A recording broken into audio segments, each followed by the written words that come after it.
அப்பொழுது இயேசு தம்முடைய சீஷர்களை நோக்கி, ஐசுவரியவான் பரலோக ராஜ்யத்தில் பிரவேசிப்பது அரிதென்று மெய்யாகவே உங்களுக்கு சொல்லுகிறேன்.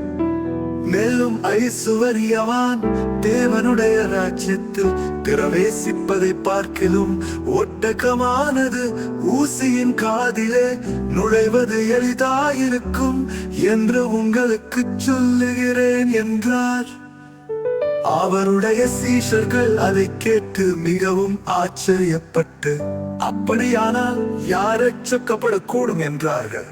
இயேசு அவர்களை பார்த்து, மனுஷரால் இது கூடாததுதான், தேவனாலே எல்லாம் கூடும் என்றார்.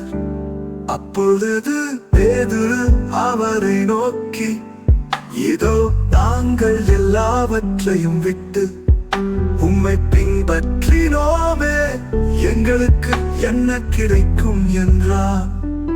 அதற்கு இயேசு, மறுஜன்ம காலத்திலே மனுஷகுமாரன் தம்முடைய மகிமையுள்ள சிங்காசனத்தின் மேல் வீற்றிருக்கும் போது என்னை பின்பற்றின நீங்களும் இஸ்ரவேலின் 12 கோத்திரங்களையும் நியாயம் தீர்க்கிறவர்களாக 12 சிங்காசனங்களின் மேல் வீற்றிருப்பீர்கள் என்று மெய்யாகவே உங்களுக்கு சொல்லுகிறேன்.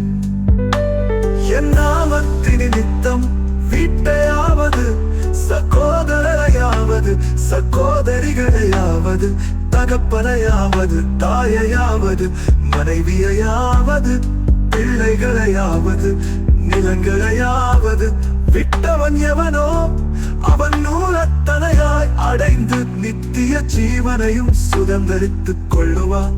ஆகிலும் முந்தினோர் அநேகர் பிந்தினோராயும் பிந்தினோர் அநேகர் முந்தினோராயும் இருப்பார்கள் என்றார்.